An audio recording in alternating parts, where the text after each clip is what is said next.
Dear students, welcome back to Social Science class. Last class, we discussed about the early struggles of Mahatma Gandhi. ഗാന്ധിയുടെ early struggles എന്ന് പറയുന്നത് ഏതൊക്കെയായിരുന്നു? Champaran, Ahmedabad cotton mill strike and Kheda peasant struggle. ഇതാണ് ഈ മൂന്നെണ്ണാണ് ഗാന്ധിയുടെ early സ്ട്രഗിൾസിൽ പെടുന്നത്. Okay, ഇതിന് ശേഷമാണ് ഗാന്ധി നമ്മുടെ ഇന്ത്യൻ നാഷണൽ മൂവ്മെന്റിലേക്ക് എൻറ്റർ ചെയ്യുന്നത്. ഓക്കെ, ഇതുവരെ അദ്ദേഹം ഒരു റീജിയണൽ ലെവലിൽ മാത്രം, പ്രാദേശിക തലങ്ങളിൽ മാത്രമായിട്ടുള്ള സ്ട്രഗിൾസ് ആണ് നടത്തിയിരുന്നത്. സോ ഇതിന് ശേഷമാണ് 1920 ഗാന്ധി നാഷണൽ മൂവ്മെന്റിലേക്ക് എൻറ്റർ ചെയ്യുന്നത്. ഓക്കെ, അതിനുള്ള മേജർ റീസൺ എന്ന് പറയുന്നത് റൗലറ്റ് ആക്ട് ആണ്. Okay, Gandhi entered in national movement due to the anti-Rowlatt protest. Okay, നമുക്ക് എന്താണ് ഈ റൗലറ്റ് ആക്ട്? എന്തുകൊണ്ട് ആൾക്കാർ ഇതിനെ പ്രൊട്ടസ്റ്റ് ചെയ്യാൻ തുടങ്ങിയത്? ഓക്കെ, എന്നീ കാര്യങ്ങളാണ് നമുക്ക് അറിയേണ്ടത്. ഗാന്ധി നമ്മളെ ദേശീയ പ്രസ്ഥാനത്തിലേക്ക്, നാഷണൽ മൂവ്മെന്റിലേക്ക് എൻറ്റർ ചെയ്യാനുള്ള മെയിൻ റീസൺ എന്ന് പറയുന്നത് റൗലറ്റ് ആക്ട് ആണ്. ദെൻ അതോടൊപ്പം ഉണ്ടായിട്ടുള്ള ജാലിയൻ വാലാബാഗ് ഇൻസിഡന്റും, ജാലിയൻ വാലാബാഗ് മസാക്കർ ആണ് എന്തിന് കാരണം എന്ന് പറയുന്നത്, ഗാന്ധി നാഷണൽ മൂവ്മെന്റിലേക്ക് എൻറ്റർ ചെയ്യാനുള്ള കാരണം എന്ന് പറയുന്നത്. ഫസ്റ്റ് നമുക്ക് റൗലറ്റ് ആക്ട് എന്താണെന്ന് നോക്കാം. Okay, Rowlatt Act introduced in Sidney Rowlatt. He was a British officer. Rowlatt Act says that any person could arrest and imprison without trial. അതായത് ആന്റി ബ്രിട്ടീഷ് പ്രൊട്ടസ്റ്റ് നടത്തുന്ന, ബ്രിട്ടീഷുകാർക്കെതിരായിട്ട് protest നടത്തുന്ന ഏതൊരു പേഴ്സണെയും arrest ചെയ്യുകയും അതുപോലെ trial കൂടാതെ കോർട്ടിൽ ഹാജരാക്കാതെ ഇംപ്രിസൺ ചെയ്യാനും ജയിലിൽ അടയ്ക്കാനുള്ള ഒരു ആക്ട്, അതിന് അധികാരം കൊടുക്കുന്ന ഒരു ലോ ആണ്, അല്ലെങ്കിൽ ഒരു ആക്ട് ആണ് റൗലറ്റ് ആക്ട് എന്ന് പറയുന്നത്. It limits the civil rights of Indians. ഇത് ഇന്ത്യൻസിന്റെ സിവിൽ റൈറ്റ്സ് ലിമിറ്റ് ചെയ്യുന്ന ഒരു ആക്ട് ആയിരുന്നു. ഓക്കെ, ഇതേ തുടർന്ന് നമ്മളുടെ പഞ്ചാബിലെ സൈഫുദ്ദീൻ കിച്ചിലു, ഡോക്ടർ സത്യപാൽ എന്നീ പറയുന്ന രണ്ട് കോൺഗ്രസ് ലീഡേഴ്സിനെ ബ്രിട്ടീഷുകാര് റൗലറ്റ് ആക്ടിന്റെ ബേസിൽ അറസ്റ്റ് ചെയ്തു, പ്രിസണിൽ ഇട്ടു. ഓക്കെ, ഇത് പ്രൊട്ടസ്റ്റ് ചെയ്യാൻ വേണ്ടിയിട്ട്, അല്ലെങ്കിൽ അതിനെതിരെ പ്രതിഷേധിക്കാൻ വേണ്ടിയിട്ട് അമൃത്സറിലെ ജാലിയൻ വാലാബാഗ് ഗ്രൗണ്ടിൽ ഒരു വലിയൊരു മാസ് തടിച്ചുകൂടി അവർ പീസ്ഫുൾ ആയിട്ടുള്ള മീറ്റിംഗ്സ് കണ്ടക്ട് ചെയ്യായിരുന്നു. ഓക്കെ, പക്ഷേ അവിടെ അന്നത്തെ ജനറൽ ഡയർ, ഓക്കെ, അതായത് മിലിറ്ററി ജനറൽ ഡയർ ആ ഒരു പീപ്പിൾസിനെ ഷൂട്ട് ചെയ്യാൻ വേണ്ടി ഓർഡർ കൊടുത്തു. ഒരു വാണിംഗ് ഇല്ലാതെ ഈ അമൃത്സറിലെ ജാലിയ വാലാബാഗ് ഗ്രൗണ്ടിലേക്ക് ബ്രിട്ടീഷ് മിലിറ്ററി ഓഫീസേഴ്സ് വരികയും ഒരു വാണിംഗ് കൊടുക്കാതെ അവിടെയുള്ള കോമൺ പീപ്പിൾസിന് നേരെ ഷൂട്ട് ചെയ്യുകയും ചെയ്തു. ഇവിടെ ഈ ജാലിയൻ വാലാബാഗിലെ ഈ അമൃത്സറിലെ ജാലിയൻ വാലാബാഗ് ഗ്രൗണ്ടിനൊരു ഒരു പ്രത്യേകത ഉണ്ടായിരുന്നു. ഒരു എൻട്രിയും ഒരു എക്സിറ്റ് മാത്രമേ ഉണ്ടായിരുന്നുള്ളൂ, ഒരൊറ്റ ഡോർ മാത്രമേ ഉണ്ടായിരുന്നുള്ളൂ, ഗേറ്റ് ഉണ്ടായിരുന്നുള്ളൂ. പുറത്തേക്ക് പോകാനും അകത്തേക്ക് വരാനും ഒരൊറ്റ വേ മാത്രമേ ഉണ്ടായിരുന്നുള്ളൂ. പക്ഷെ ഇത് മൊത്തം അവര് ബ്രിട്ടീഷ് മിലിറ്ററി കവർ ചെയ്തപ്പോ നമ്മളുടെ ഇന്ത്യൻസിനൊന്നും പുറത്തേക്ക് പോകാൻ പറ്റാതെയായി. നോക്കി, ആ ഒരു ഇൻസിഡന്റിൽ ധാരാളം ഇന്ത്യൻസ് മർഡർ ചെയ്യപ്പെട്ടു. അധികം വുമൺസും ചിൽഡ്രൻസും ഒക്കെയാണ് മരിച്ചത്. ആ ഒരു ഗ്രൗണ്ടിൽ ഒരു വെല്ലുണ്ടായിരുന്നു, ഒരു കിണറുണ്ടായിരുന്നു.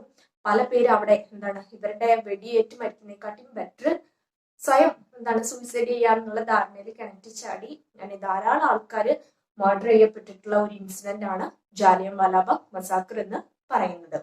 ഓക്കെ, ഈ ഒരു റൗലറ്റ് ആക്ടും ജാലിയൻ വാലാബാഗ് മസാക്കർ വളരെ അധികം നമ്മുടെ ഹിസ്റ്ററിയിൽ തന്നെ ഒരു ബ്ലാക്ക് ഡേ എന്ന് പറയാം, അല്ലെങ്കിൽ ഒരു ബ്ലാക്ക് ഇൻസിഡന്റ് എന്ന് പറയാം ഈ സംഭവങ്ങളെ. ഓക്കെ, ഇതാണ് നമ്മളുടെ ഗാന്ധിയെ നാഷണൽ മൂവ്മെന്റിലേക്ക് എൻറ്റർ ചെയ്യാൻ വേണ്ടിയിട്ട് പ്രേരിപ്പിച്ച ഫസ്റ്റ് റീസൺ എന്ന് പറയുന്നത്. ഓക്കെ, നിങ്ങൾ റൗലറ്റ് ആക്ട് എന്താണെന്ന് നോക്കണം. അതുപോലെ തന്നെ ജാലിയൻ വാലാബാഗ് മസാക്കർ വളരെ ഇമ്പോർട്ടന്റ് ആണ്. ഇതിനെതിരെ നമ്മളുടെ ഗാന്ധി നടത്തിയിട്ടുള്ള ഒരു ഒബ്സർവേഷൻ വളരെ ഫേമസ് ആണ്, വളരെ ഇമ്പോർട്ടന്റ് ആണ്. ഗാന്ധി ഈ ഒരു ഇൻസിഡന്റിനെ എങ്ങനെയാണ് ഇവാലുവേറ്റ് ചെയ്തതെന്ന് പറഞ്ഞാല്, C if the Battle of Plassey laid the foundation for the British rule, Jallianwala Bagh shook the foundation. അതായത് ബാറ്റിൽ ഓഫ് പ്ലാസി നമ്മളുടെ ബ്രിട്ടീഷ് അഡ്മിനിസ്ട്രേഷൻ എന്താണ് ഒരു ഫൗണ്ടേഷൻ ഇട്ടു എങ്കിൽ ജാലിയൻ വാലാബാഗ് എന്താണ് അതിന്റെ ആ ഫൗണ്ടേഷൻ എന്താണ് ഇളക്കി എന്നാണ് നമ്മുടെ ഗാന്ധി ഈ ഒരു ഇൻസിഡന്റിനെ, ഈ ഒരു ജാലിയൻ വാലാബാഗ് ഇൻസിഡന്റിനെ ഒബ്സർവ് ചെയ്തിട്ടുള്ളത്. ഇത് വളരെ ഫേമസ് ആയിട്ടുള്ള ഗാന്ധിയുടെ ഒബ്സർവേഷൻ ആണ്. ഇത് ശ്രദ്ധിക്കുക. ഇത് ആരുടെ ഒബ്സർവേഷൻ ആണ് എന്ന് ചോദിച്ചാൽ നിങ്ങൾക്ക് അറിയണം. ഓക്കെ, നെക്സ്റ്റ് നമുക്ക് ഡിസ്കസ് ചെയ്യാനുള്ളത് നോൺ കോപ്പറേഷൻ മൂവ്മെന്റ് ആണ്. വളരെ ഇമ്പോർട്ടന്റ് ആണ്. It is a first national level struggle led by Congress under the leadership of Mahatma Gandhi. Okay, Indian National Congress ഗാന്ധിയുടെ കീഴിൽ നടത്തിയിട്ടുള്ള ഫസ്റ്റ് നാഷണൽ ലെവൽ സ്ട്രഗിൾ ആണ് നോൺ കോപ്പറേഷൻ മൂവ്മെന്റ് എന്ന് പറയുന്നത്. ഫസ്റ്റ് ക്ലാസ്സിൽ തന്നെ ഞാൻ പറഞ്ഞിരുന്നു, ഗാന്ധിയുടെ ഏർലി സ്ട്രഗിൾസും ചോദിക്കും, നാഷണൽ മൂവ്മെന്റ്സും ചോദിക്കും അല്ലെ. നാഷണൽ മൂവ്മെന്റിലെ ഫസ്റ്റ് മൂവ്മെന്റ് എന്ന് പറയുന്നത് നോൺ കോപ്പറേഷൻ മൂവ്മെന്റ് ആണ്. Due to the anti Rowlatt protest, Gandhi declared the non cooperation against British government. അതായത് നമ്മളെ ആന്റി റൗലറ്റ് പ്രൊട്ടസ്റ്റ് ഒക്കെ ഉണ്ടായിരുന്നു. ഈ പ്രൊട്ടസ്റ്റ് ഒക്കെ ഗാന്ധിക്ക് എന്താണ് നാഷണൽ മൂവ്മെന്റിലേക്ക് എൻറ്റർ ചെയ്യാനുള്ള നല്ലൊരു എനർജി കൊടുത്തു. കാരണം ബ്രിട്ടീഷുകാരുടെ എക്സ്പ്ലോയിറ്റേഷൻ ടോർച്ചറും എത്രത്തോളമാണ് എന്നത് ജാലിയൻവാലാബാഗ് മസാക്കറിലൂടെ ഓരോ ഇന്ത്യനും മനസ്സിലായി. ഇതേ തുടർന്ന് 1920 ഗാന്ധി ബ്രിട്ടീഷുകാർക്കെതിരെ നോൺ കോപ്പറേഷൻ ഡിക്ലെയർ ചെയ്തു. എന്താണ് ഈ നോൺ കോപ്പറേഷൻ എന്ന് പറഞ്ഞാൽ, കാരണം നമ്മൾ ഒരാളോട് കോപ്പറേറ്റ് ചെയ്താലാണ് അത് സ്മൂത്ത് ആയിട്ട് പോകുള്ളൂ. ഫോർ എക്സാമ്പിൾ നമ്മളെ പിണറായി ഗവൺമെന്റ്, അതിനെ നമ്മൾ കോപ്പറേറ്റ് ചെയ്താൽ മാത്രമാണ് അത് സ്മൂത്ത് ആയിട്ട് മുന്നോട്ട് പോവുകയുള്ളൂ. അത് നോൺ കോപ്പറേറ്റ് ചെയ്താലോ, അതിനോട് നമ്മൾ നിസ്സഹകരിക്കുകയാണെന്നുണ്ടെങ്കിലോ, നമ്മൾ അവര് ആക്ടിവിറ്റീസ് ഒക്കെ എതിർക്കുകയാണെന്നുണ്ടെങ്കിൽ ആ ഒരു ഗവൺമെന്റ് എന്നല്ല, എന്റെ കാര്യം തന്നെയാണെന്നുണ്ടെങ്കിൽ ഞാൻ ക്ലാസ് എടുക്കുമ്പോൾ നിങ്ങൾ എന്നോട് കോപ്പറേറ്റ് ചെയ്യണം, സഹകരിക്കണം, എന്നാൽ മാത്രമാണ് നമ്മളെ ക്ലാസ് മുന്നോട്ട് പോവുകയുള്ളൂ. പക്ഷെ അതില്ലാന്നുണ്ടെങ്കിൽ എന്താണ്, എന്റെ ക്ലാസ് നടക്കില്ല, ഒന്നും നടക്കില്ല. ഓക്കെ, ഇവിടെ ഗാന്ധി ഒരു ട്രിക്കാണ് യൂസ് ചെയ്തത്. ബ്രിട്ടീഷുകാരെ എന്താണ് അവരോട് നോൺ കോപ്പറേറ്റ് ചെയ്യുക, സഹകരിക്കാതിരിക്കുക, നിസ്സഹകരണം ചെയ്യുക. ഓക്കെ, അതായിരുന്നു ഈ ഒരു നോൺ കോപ്പറേഷൻ മൂവ്മെന്റിന്റെ മേജർ ഫീച്ചർ എന്ന് പറയുന്നത്. Okay, non cooperation movement declare ചെയ്യാനുള്ള മെയിൻ റീസൺ എന്തായിരുന്നു? ആന്റി റൗലറ്റ് പ്രൊട്ടസ്റ്റ് ആയിരുന്നു. ഗാന്ധിയുടെ നോൺ കോപ്പറേഷൻ മൂവ്മെന്റിനുള്ള അപ്പീലിനോട് എങ്ങനെയാണ് ഇന്ത്യൻസ് റെസ്പോണ്ട് ചെയ്തത് എന്ന് നമുക്ക് നോക്കണം. ഇന്ത്യൻസ് അത് ഏറ്റെടുത്തു അല്ലെങ്കിൽ അത് തള്ളിക്കളഞ്ഞു എന്ന് നമുക്ക് വളരെ ഇമ്പോർട്ടന്റ് ആയിട്ട് പഠിക്കാനുള്ള ഒരു ഭാഗമാണ്. അതായത് ഈ നോൺ കോപ്പറേഷൻ മൂവ്മെന്റിനോട് എങ്ങനെയാണ് ഇന്ത്യൻസ് റെസ്പോണ്ട് ചെയ്തത് എന്ന് നമുക്ക് വളരെ വ്യക്തമായി പഠിക്കാനുണ്ട്. നോൺ കോപ്പറേഷൻ മൂവ്മെന്റ് ഇന്ത്യൻസിനെ സംബന്ധിച്ച് വളരെ ഒരു എനർജി കൊടുത്തിട്ടുള്ള ഒരു ഫാക്ടർ ആയിരുന്നു. കാരണം എന്ന് പറഞ്ഞാല് അദ്ദേഹം നോൺ വയലൻസ് ആണ് ഗാന്ധി ആഗ്രഹിച്ചിരുന്നത്. അതുകൊണ്ട് തന്നെ ആ ഒരു പാത്തിലൂടെ തന്നെ ആയിരുന്നു ഈ നോൺ കോപ്പറേഷൻ മൂവ്മെന്റും. നോൺ വയലൻസ് തന്നെയായിരുന്നു ഇതിന്റെ മെയിൻ ഒരു ഫീച്ചർ എന്ന് പറയുന്നത്. ഓക്കെ, ഇതിന്റെ ബേസിലാണ് നോൺ കോപ്പറേഷൻ മൂവ്മെന്റ് നടന്നത്. ഇന്ത്യൻസ് വളരെ ആക്റ്റീവോട് കൂടിയിട്ടാണ് ഈ നോൺ കോപ്പറേഷൻ മൂവ്മെന്റിനോട് റെസ്പോണ്ട് ചെയ്തത്. ഏതൊക്കെ സെക്ഷനിൽ ആരൊക്കെ എങ്ങനെയൊക്കെയാണ് ഈ ഒരു നോൺ കോപ്പറേഷൻ മൂവ്മെന്റിനോട് റെസ്പോണ്ട് ചെയ്തതെന്ന് നമുക്ക് നോക്കാം. വളരെ ഇമ്പോർട്ടന്റ് ആണ് കേട്ടോ ഈ ഒരു ഭാഗം. Farmers in Awadh refused to pay taxes. The tribal groups in northern Andhra entered the forest and collected the forest produce, violating the forest laws. Previous ക്ലാസ്സിൽ ഞാൻ പറഞ്ഞിരുന്നു, ഒരു ഫോറസ്റ്റ് ആക്ട് ഉണ്ടായിരുന്നു ബ്രിട്ടീഷുകാരെ ഇൻട്രൊഡ്യൂസ് ചെയ്തത്. അതുമൂലം ട്രൈബ്സിനൊന്നും ഫോറസ്റ്റിലേക്ക് എൻറ്റർ ചെയ്യാൻ പറ്റിയിരുന്നില്ല. പക്ഷെ ഈ ഒരു നോൺ കോപ്പറേഷൻ വന്നതോട് കൂടിയിട്ട് ട്രൈബ്സ് ഒക്കെ ഈ ലോ വയലേറ്റ് ചെയ്ത് ഫോറസ്റ്റിലേക്ക് കടന്ന് അവിടുത്തെ മെറ്റീരിയൽസ് ഒക്കെ കളക്ട് ചെയ്യാൻ വേണ്ടി ആരംഭിച്ചു. ദെൻ അവധിയിലെ ഫാമേഴ്സ് ടാക്സ് പേ ചെയ്യാൻ വേണ്ടിയിട്ട് റിഫ്യൂസ് ചെയ്തു. Then farmers in Uttar Pradesh refused to carry the luggage of colonial officers. അതുപോലെ തന്നെ നമ്മളുടെ ഉത്തർപ്രദേശിലെ ഫാമേഴ്സ് ഈ ഒരു ബ്രിട്ടീഷുകാരുടെ ലഗേജ് ഒക്കെ എടുക്കാൻ എന്താണ് വിസമ്മതിച്ചു. Then workers struck work, lawyers boycotted court, lawyers ഒക്കെ എന്താണ് കോർട്ട് ബോയ്ക്കോട്ട് ചെയ്തു. Then students quitted colleges and schools run by British. അതേപോലെ തന്നെ സ്റ്റുഡൻസ് ഒക്കെ ബ്രിട്ടീഷുകാർ നടത്തുന്ന ബ്രിട്ടീഷ് സ്കൂളുകളിൽ നിന്നൊക്കെ ക്വിറ്റ് ചെയ്തു. Then public including man burn foreign clothes on the street. അതുപോലെ തന്നെ വുമൺസ്, പബ്ലിക് എസ്പെഷ്യലി വുമൺസ് എന്താണ് ആ ഒരു ബ്രിട്ടീഷുകാരുടെ ക്ലോത്ത്സ് ഒക്കെ എന്താണ് തെരുവിലിട്ടിട്ട് കത്തിച്ചു. ഓക്കെ, ഇതൊക്കെ എന്താണ് നമ്മളുടെ നോൺ കോപ്പറേഷൻ മൂവ്മെന്റിനോട് ഇന്ത്യൻസ് ചെയ്തിട്ടുള്ള റെസ്പോൺസ് ആയിരുന്നു. വളരെ ആക്റ്റീവായിട്ട് എല്ലാ പബ്ലിക്കും എന്താണ് മെൻസും ലേഡീസും സ്റ്റുഡൻസും ഒക്കെ വളരെ ആക്റ്റീവായിട്ട് ഈ നോൺ കോപ്പറേഷൻ മൂവ്മെന്റിനോട് എന്താണ് റെസ്പോണ്ട് ചെയ്തു. Okay. In addition to his appeal for the non-cooperation movement, he motivated the public to do constructive work. Okay, അതായത് ഇതിനോട് അഡീഷണൽ ആയി തന്നെ പീപ്പിൾസിന് എന്താണ് അദ്ദേഹം കൺസ്ട്രക്റ്റീവ് വർക്ക്സുകളൊക്കെ ചെയ്യാൻ വേണ്ടിയിട്ട് മോട്ടിവേറ്റ് ചെയ്യുകയായിരുന്നു. ഇതിൽ നിന്ന് എന്താണ് ഇൻസ്പയർ ആയിട്ടുള്ള പീപ്പിൾസ് ധാരാളം കൺസ്ട്രക്റ്റീവ് ആക്ടിവിറ്റീസ് ചെയ്തിട്ടുണ്ട്. ഇവിടെ നോൺ കോപ്പറേഷൻ മൂവ്മെന്റിന്റെ കൺസ്ട്രക്റ്റീവ് ആക്ടിവിറ്റികൾ എന്തൊക്കെയാണെന്നുള്ളത് പൊതുവെ എക്സാമിന് എടുത്ത് തന്നെ ചോദിക്കാറുണ്ട്. First one,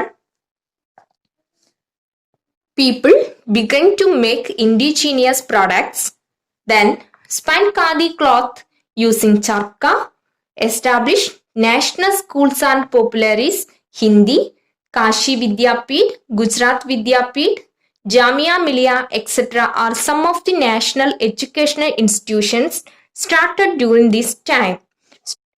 Students who boycotted English education were attracted to national educational institution. Okay. ഇത്രയാണ് നോൺ കോപ്പറേഷൻ മൂവ്മെന്റിലെ കൺസ്ട്രക്റ്റീവ് ആക്ടിവിറ്റീസ് എന്ന് പറയുന്നത്. നോൺ കോപ്പറേഷൻ മൂവ്മെന്റിലെ കൺസ്ട്രക്റ്റീവ് ആക്ടിവിറ്റീസ് അല്ലെങ്കിൽ മെയിൻ ആക്ടിവിറ്റീസ് എന്തൊക്കെയായിരുന്നു എന്ന് ചോദിച്ചാൽ ഇത്രയും ആക്ടിവിറ്റീസ് ആണ് നമ്മൾ എഴുതേണ്ടത്. ഇൻഡിജീനിയസ് എന്താണ് പ്രൊഡക്ട്സുകള് നമ്മൾ എന്താണ് പ്രൊഡ്യൂസ് ചെയ്യാൻ ആരംഭിച്ചു.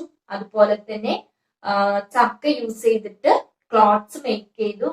Then national level institutions Jamia Millia, Bharatiya Vidyapeeth തുടങ്ങിയിട്ടുള്ള നാഷണൽ ലെവൽ സ്കൂൾസ് ഒക്കെ എന്താണ് സ്റ്റാർട്ട് ചെയ്തു. അതുപോലെ തന്നെ സ്റ്റുഡൻസ് എന്താണ് ഇംഗ്ലീഷ് ഇൻസ്റ്റിറ്റ്യൂഷൻസ് ബോയ്ക്കോട്ട് ചെയ്യുകയും നാഷണൽ എഡ്യൂക്കേഷനിലേക്ക് എന്താണ് അട്രാക്ട് ചെയ്യപ്പെടുകയും ചെയ്തു. ഇത്രയാണ് നോൺ കോപ്പറേഷൻ മൂവ്മെന്റിന്റെ കൺസ്ട്രക്റ്റീവ് ആക്ടിവിറ്റീസ് എന്ന് പറയുന്നത്. ഓക്കെ, കൺസ്ട്രക്റ്റീവ് ആക്ടിവിറ്റീസ് എന്ന് പറയുന്നത്. നോൺ കോപ്പറേഷൻ മൂവ്മെന്റിനോടൊപ്പം തന്നെ നമുക്ക് ഡിസ്കസ് ചെയ്യാനുള്ള മറ്റൊരു ടോപ്പിക്കാണ് ഖിലാഫത്ത് മൂവ്മെന്റ്. ഓക്കെ, ഖിലാഫത്ത് മൂവ്മെന്റ് വളരെ ഇമ്പോർട്ടന്റ് ആണ്. ഖിലാഫത്ത് മൂവ്മെന്റും നോൺ കോപ്പറേഷൻ മൂവ്മെന്റിലുമായിട്ടൊരു ടൈപ്പ് ഉണ്ടായിരുന്നു. ഓക്കെ, ഖിലാഫത്തിന്റെ ലീഡേഴ്സ് എന്ന് പറയുന്നത് അലി ബ്രദേഴ്സ് ആണ്. മൗലാന ഷൗക്കത്ത് അലിയും മൗലാന മുഹമ്മദ് അലിയും. ഓക്കെ, അവരും അതുപോലെ തന്നെ നമ്മളുടെ നോൺ കോപ്പറേഷൻ ലീഡർ ആയിട്ടുള്ള ഗാന്ധി തമ്മിലൊരു ടൈപ്പ് ഉണ്ടായിരുന്നു. ഈ ഒരു ഖിലാഫത്ത് മൂവ്മെന്റ് നമ്മളുടെ ഇന്ത്യൻ നാഷണൽ മൂവ്മെന്റിന്റെ ഒരു ഭാഗമാണ് എന്നും ഇതിന്റെ എന്താണ് ഫൗണ്ടേഴ്സ് പറഞ്ഞിരുന്നു. ഗാന്ധി ആണെന്നുണ്ടെങ്കിൽ ഇതിനെ ബെറ്റർ ഒരു ഓപ്പർച്യൂണിറ്റി ആയിട്ടാണ് കണ്ടിരുന്നത്. കാരണം മുസ്ലിംസിനെ ഇന്ത്യൻ നാഷണൽ മൂവ്മെന്റിലേക്ക് അട്രാക്ട് ചെയ്യാനുള്ള ഒരു ഓപ്പർച്യൂണിറ്റി ആയിട്ടാണ് ഗാന്ധി ഈ ഒരു ഖിലാഫത്ത് മൂവ്മെന്റിനെ കണ്ടിരുന്നത്. ഓക്കെ, ഖിലാഫത്ത് മൂവ്മെന്റും നോൺ കോപ്പറേഷൻ മൂവ്മെന്റും തമ്മിലുള്ള ആ ഒരു കണക്ഷൻ എന്തായിരുന്നു എന്ന് നമുക്കൊന്ന് ഡിസ്കസ് ചെയ്യാം. During the same period, Maulana Muhammad Ali and Maulana Shaukat Ali intensified the activities of Khilafat movement by declaring the Khilafat movement as a part of Indian national movement.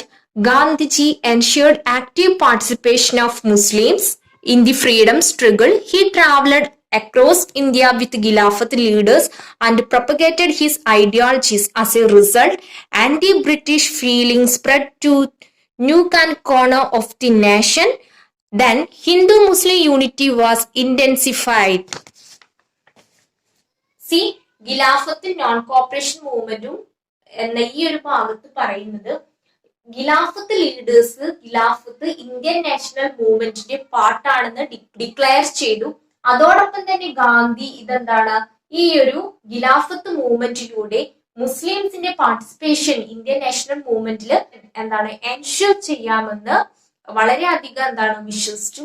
അതിന്റെ ഭാഗമായിട്ട് ഖിലാഫത്തും ലീഡേഴ്സിനോടൊപ്പം Gandhi India മൊത്തം എന്താണ് visit ചെയ്തു.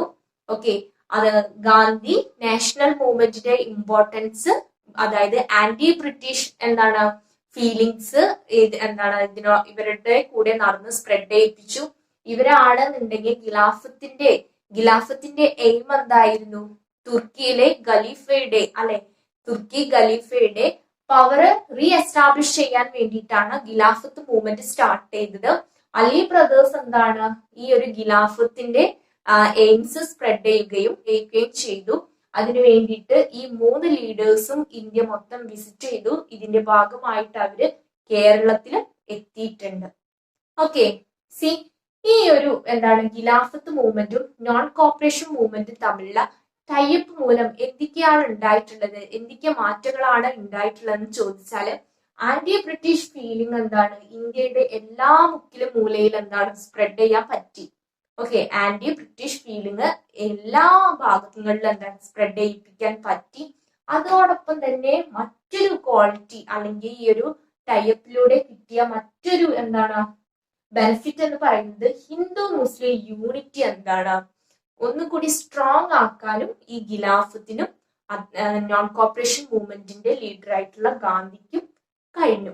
Okay, ഖിലാഫത്തും non cooperation മൂവ്മെന്റും തമ്മിൽ ഈ ഒരു connection ഉണ്ടായിട്ടുണ്ട്. ഇത്രയും കാര്യങ്ങളാണ് ഖിലാഫത്ത് മൂവ്മെന്റിൽ നിങ്ങൾ എസ്പെഷ്യലി പഠിക്കേണ്ട കാര്യങ്ങൾ. But in 1922 Gandhi accidentally stop the non cooperation movement.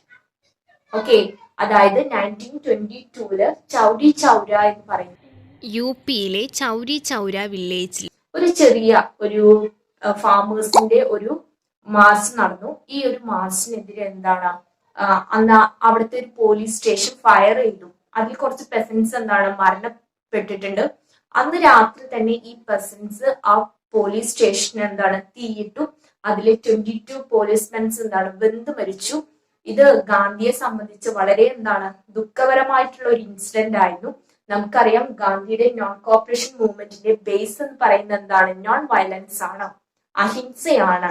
ആരെയും ഒന്നും ഉപദ്രവിക്കരുതെന്നാണ് പറഞ്ഞിട്ടുള്ളത്. പക്ഷെ അവിടെ ഒന്നും അറിയാത്ത ചില പോലീസ്മെൻസ് അവിടെ കൊല്ലപ്പെടുകയാണ് ചെയ്തത്. അതോട് കൂടിയിട്ട് അദ്ദേഹം നോൺ കോപ്പറേഷൻ മൂവ്മെന്റ് സ്റ്റോപ്പ് ചെയ്തു. ഓക്കെ, സി സ്റ്റുഡൻസ്, ഇന്നത്തെ ക്ലാസ്സിൽ നമ്മൾ കവർ ചെയ്തിട്ടുള്ള ടോപ്പിക്സ് എന്ന് പറയുന്നത് റൗലറ്റ് ആക്ട്, ദെൻ അതോടൊപ്പം ഉണ്ടായിട്ടുള്ള Jallianwala Bagh massacre, then non cooperation movement and last one Khilafat movement. Okay, ഈ ഒരു 4 ടോപ്പിക്സ് വളരെ ഇമ്പോർട്ടന്റ് ആണ്. നന്നായിട്ട് അത് പഠിക്കുക, ഷോർട്ട് നോട്ട് പ്രിപ്പയർ ചെയ്യുക. എന്തെങ്കിലും ഡൗട്ട് ഉണ്ടെന്നുണ്ടെങ്കിൽ ചോദിക്കാം. ഓക്കെ,